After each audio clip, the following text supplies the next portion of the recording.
Hello my guys, welcome to my 2024 reading stats wrap up, which is essentially all of the facts, figures and numbers that represent my last year of reading. So as I say every time, this one is one for my nerdy nerds. It is all of the graphs and the charts generated by my reading spreadsheet with a little bit of analysis on the data that's produced, how things have changed over the last year, couple of years. I will say that this could potentially be my final stats video on this channel. And I know it's been a staple for quite some time, but I feel like at this minute, I'm currently gathering data on everything I want to. Like there's no new area of my reading that I want to gather data on. We're also kind of plateauing in the findings. Like there's nothing new and crazy aside from a couple of anomalies that are generated by my data, by my spreadsheet, which we will of course talk about the 2024 anomalies in this video. So I'm just not sure how much new information I'm presenting when I'm bringing you this video both at the mid-year point and at the end of the year. I will of course reevaluate this at the middle of the year to see if I still feel the same, but I wanted to bring you this 2024 statistics wrap up so that I wasn't leaving you hanging and we had like a full year represented. But to be honest, when I was working out the data here, there's nothing too crazy to tell you guys, and so I did contemplate for just a brief second whether we were actually going to do the stats wrap for 2024. But first up, the questions I know I'm going to get about my spreadsheet. So my spreadsheet was created by Ali from With Ali back in 2019, and she does have newer versions of her spreadsheet available, and I will link one of those, one of the 2025 ones down below if you would like to check that out. But I personally took the 2019 one and have just continuously over the years amended it for myself, and then I've also spliced in G from Book Crow's core pile rating system, which is how I generate my ratings for books. I've just merged the two spreadsheets together, but that is essentially the reason why I don't share a copy of my spreadsheet for you guys, because it is essentially work done by multiple different people that I've just kind of mashed together. So it's not something that I can really call my own, but I will put those two resources down in the description box if you would like to look into very similar spreadsheets to mine to use for your own benefit. I'm running a little bit late today, so I am going to be trying to get through my coffee at the same time that we're getting through these stats, but there's no more introduction for this video, so we're just going to start off with the classic one, the Goodreads goal. Now every year I set my Goodreads goal to one more book than I read the year previously, and in 2023 and 2022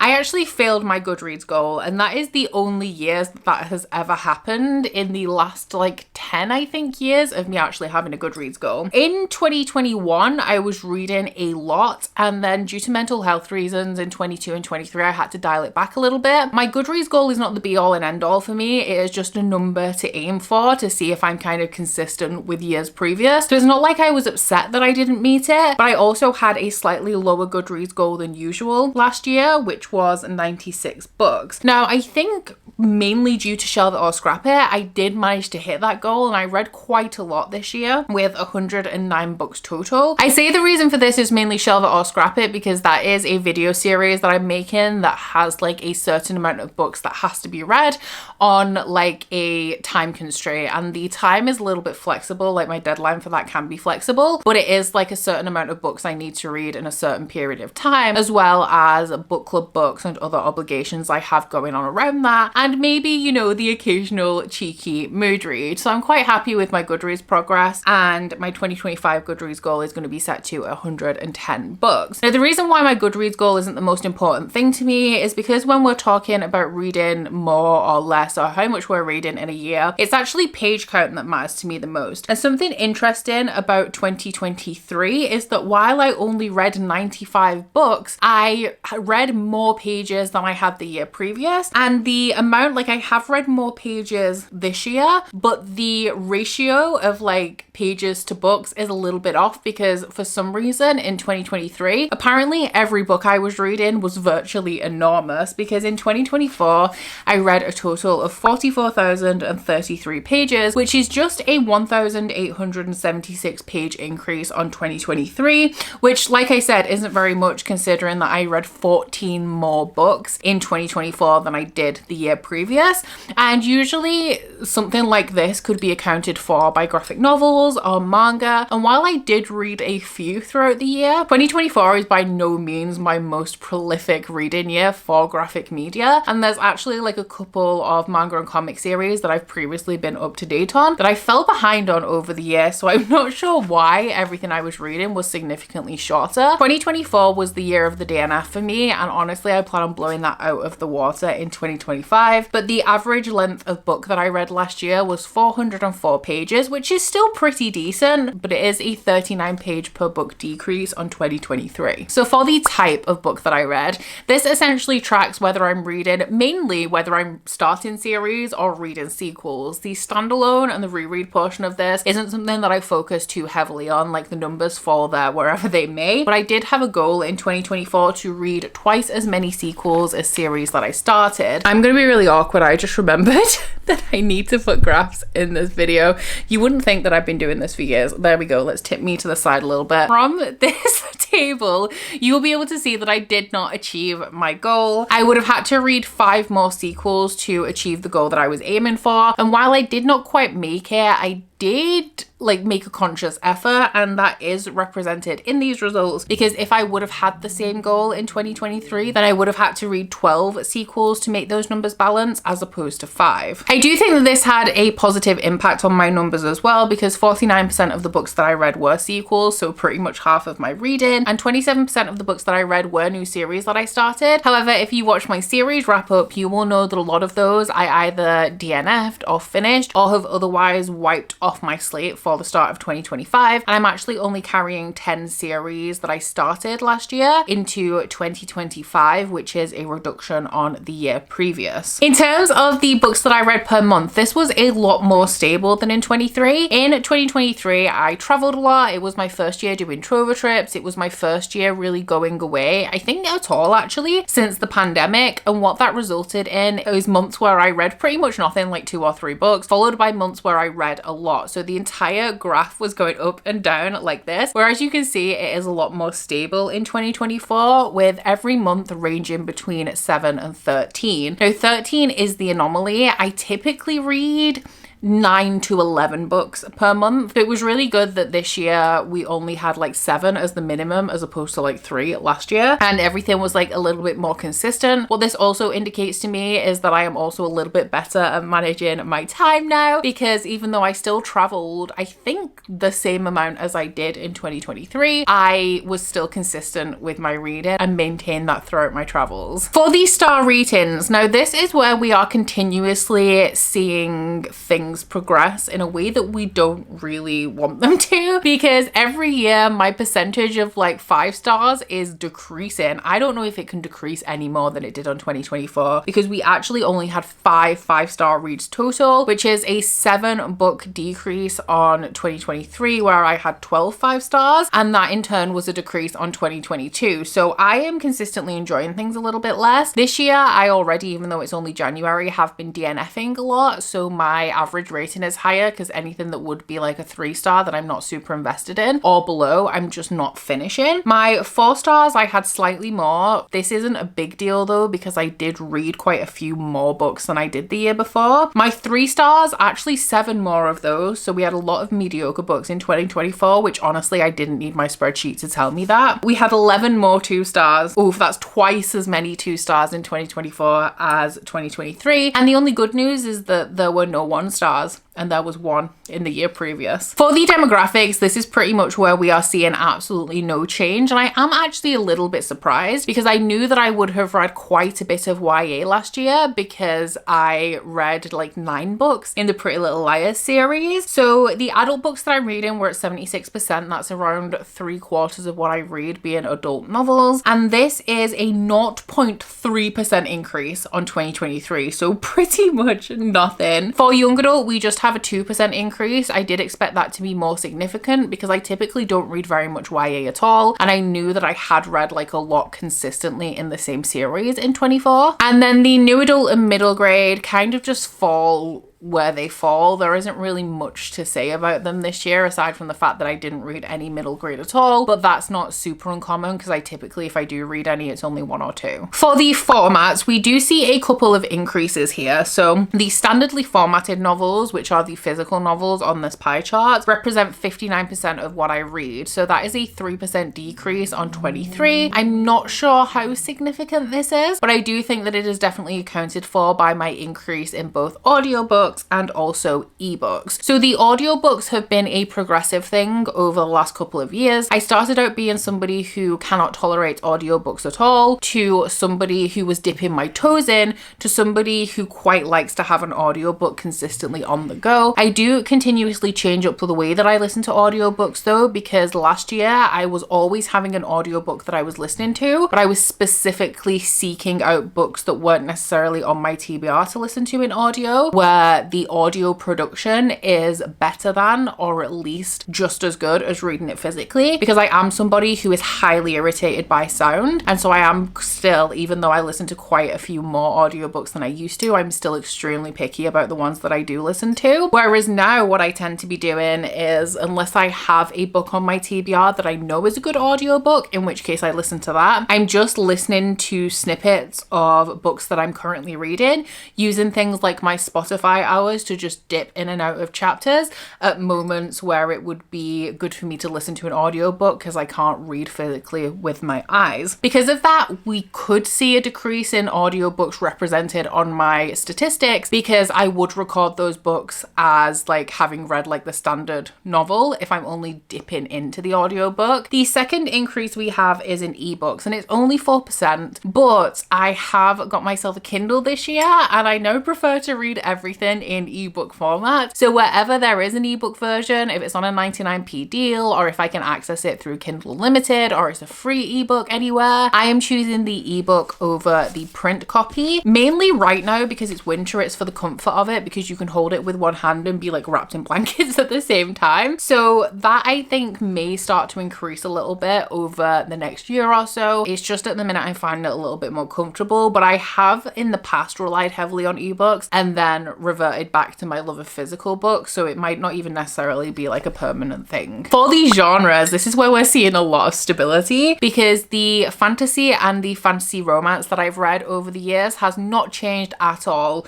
So there is a 0% increase or decrease in both the fantasy and the fantasy romance section of this based on last year. Now you may have noticed that I am rounding things up a little bit, so there is potentially like a 0.5% increase or decrease between the 2 years, but honestly, like that's nothing. That's probably not even one book. It's just the ratio assigned to the book depending on how many books I've read like per year. We have had a big increase in mystery as well. This is something that is directly impacted by the Pretty Little Liars series.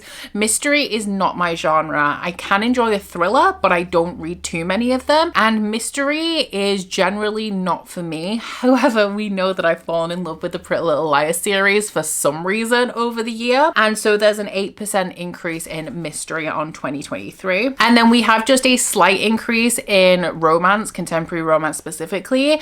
I really loved romance, like I really got into romance in like 2020 to 2022, and then I started to fall off it a little bit because of pretty much because of hormonal changes, which is honestly wild, and I wasn't enjoying romance as much, but I am starting to get back into it a little bit now. But I think that romance for me at the minute, based on my hormones, is more of a mood thing than it is a consistent presence in my life, which is sad because when I really got into romance, I heavily invested in it, and now it's a genre that I pick up a little bit less, and it only accounted for 11% of my reading last year. For the places where I source these books from, so essentially where I'm getting the books that I'm reading, I did have a goal for this as well. My goal was to read at least 60% books from my own TBR that existed prior to the start of 2024, and less than 25% of books that I hold in the year.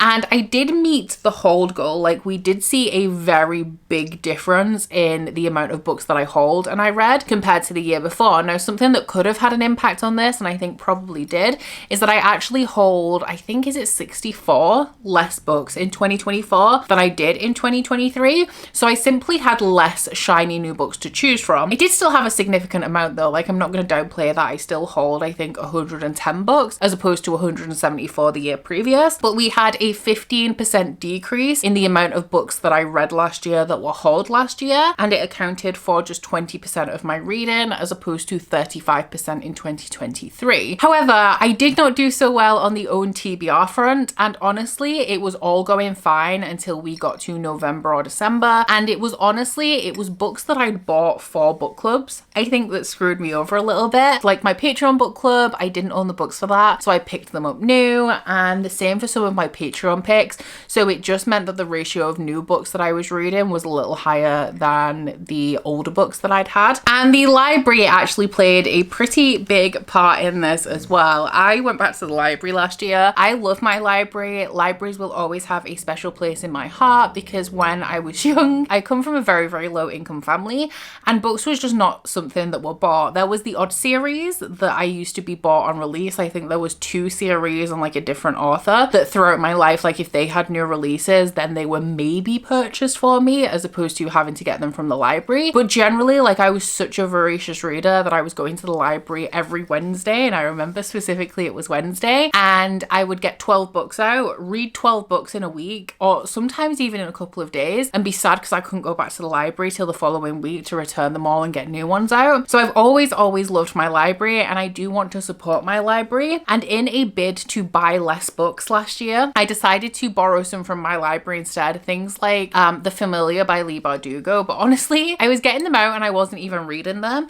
And I was also tempted by the lure of the library because it's free books, right? And it also scratches that itch for me. Like, do you know when you just want to buy a book, like you want to go book shopping? I go to the library and I shop from there and just bring stuff home. And the good thing is that you don't have to read it. You can just take it back and it still scratches the itch. But I ended up reading 11 library books throughout the month. I think 6 of these were Wheel of Time books, which I decided to stop buying. So that was very, very helpful. But overall, the library has ended up being like a loophole for me where I can go to the library and read those books instead of buying shiny new ones and reading those. So I do still very much intend to support my library throughout the next year. I do get a lot of cookbooks out from the library actually to sample them before I think about buying them myself. And I do still get, of course, all of the Wheel of Time books from there. And then I'm also just allowing myself 1 extra library book at a time. And if it gets to the point where it needs to be taken back to the library, I can't renew it anymore, then I have to like just take it back and get something else out, or if I get it out again, then I can't have anything else out like at the same time, just so that I can still support my library, but at the same time I'm not using it as a loophole to get out of all of my other kind of goals that I've set for myself. The TBR section of my spreadsheet honestly means nothing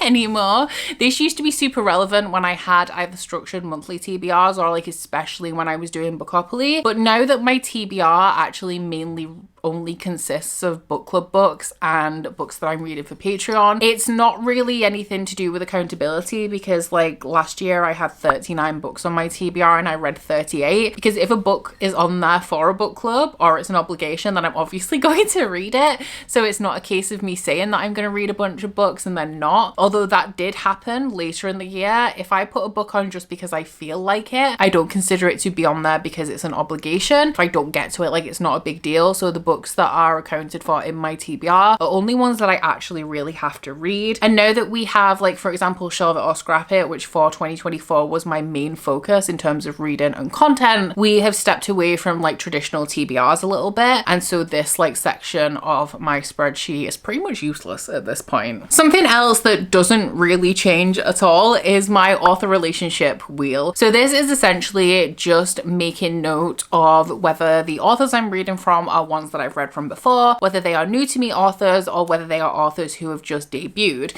Now, it is worth noting that I only include authors as debuts if they are still a debut author when I read their book. So if I read George R.R. Martin's first published book, he would not be a debut author because at this point in time, he's like a prolific author, you know? So it's only if they only have one book currently published, and that is the book that I read. So the main thing that we focus on here is the authors known versus new. And it always tips further towards the known for me. We just have a 3% increase on 2023 here and a 2% decrease on new authors. I read a lot of series, or at least I attempt to. And I also, when it comes to new releases, when it comes to things I'm excited about, it tends to be things from people that I've read from before, before, so that I know that there's like a guarantee there, you know. I say this, but if you've seen the last episode of Shelve It or Scrap It, apparently there is no guarantee anymore. But generally speaking, if I like an author's writing once, I'll like it again when they publish a new book, and I'm more likely to give that a try. And at the same time, if I discover a new author that I like, I delve into their backlist. If it's a series, I try and read the sequels. And so this always tips towards authors that I know. There's no real goal in mind with this statistic. It just is what it is. And what it is tends to be around a 65 to 35% split between the two. And then finally, we have the messy, ugly publishing wheel, which as usual, I'm not going to go through every section of this because it is just so like wild and there's a lot of information here. So I'll just pick up on a couple of things of note, I guess, although to be honest, there's nothing too crazy this year. So the amount of self-published books that I'm reading is the same as 2023. We've had no increase or decrease there. It's still at 15%. However, I do think that that is because of the amount of indie books that I would have read as indie books that are now actually traditionally published. So they're not actually falling under the indie section anymore, because I think from like 2020 through to 22, my percentage was more like 20-25% indie in comparison to traditionally published books. My main fantasy publisher this year is still Orbit, which it used to be Harper Voyager a couple of years ago. And it's interesting actually because I was talking about how much I love Harper Voyager in a unboxing. I think it was my November unboxing, but I'm very disappointed in the books that they choose for their subscriptions in comparison to the rest of their catalog. Like I feel like the quality of the books that I'm organically reading that they're publishing and the books that they're putting in their subscription are very different. But seeing Orbit and also Galang's coming up at the top of my fantasy publishers over the last couple of years, I'm wondering if I do still love Harper Voyager as much as I used to. I do still find a lot of their like announced releases to be very interesting and things that sound like stuff that I'll enjoy. And if I'm being honest, a big reason why Orbit and Galang's are coming up at the top of this is because they are the publishers of my most recent book club books. So I think Galang's is Joe Abercrombie, yes, because I've just got an ARC from Galang's for his new book, and Orbit is Wheel of Time. So I think that's why they're coming up on top. And while I do still like to read fantasy around my fantasy book clubs, it's hard for me to start new big epic fantasy series when I know that I have two ongoing ones in the background. So I tend to put those on the back burner and like shelve them for possible book club picks instead of trying to juggle all these series at once. So that could be why I haven't read a lot of Harper Voyager recently. We still have a lot of Penguin on here, and I still don't know why. It's down 3% and it only represents 8% of my reading, but Penguin is like more of a contemporary literary kind of publisher. Like I'm pretty sure that Penguin's fantasy imprint is Del Rey, so I'll read more Del Rey books than I will Penguin typically. So I'm not sure why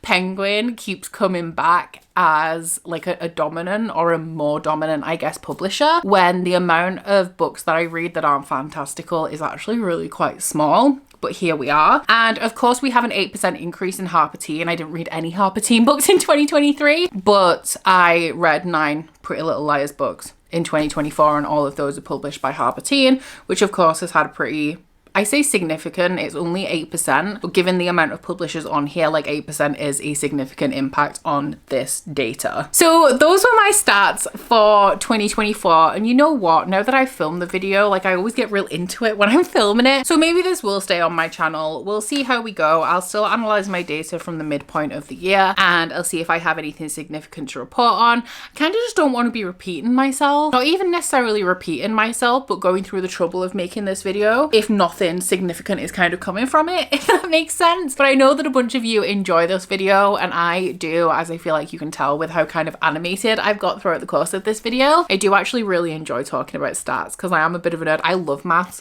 Sometimes actually I do maths in my head to pass the time. Yeah. I'm not even lying either. Like I literally do. I love maths. Let me know down in the comments how many 5-star reads you had in 2024. And if you would like, if you don't know, because not everybody tracks their reading, which is absolutely fine and honestly quite normal. But if you don't know, or you just want to let me know that you were here but you don't feel like you have anything to say, just leave me a star emoji in the comments to represent those star ratings. But that is it for my 2024 booktube wrap up, guys. So I hope you have enjoyed the content and I hope you've enjoyed this video. If you have, please don't forget to like if you liked it and subscribe if you wanna. If you head into my description box, you'll find a link to my Goodreads, my Instagram and my Patreon if you'd like to join me on any of those. But that's it from me today, guys. Bye.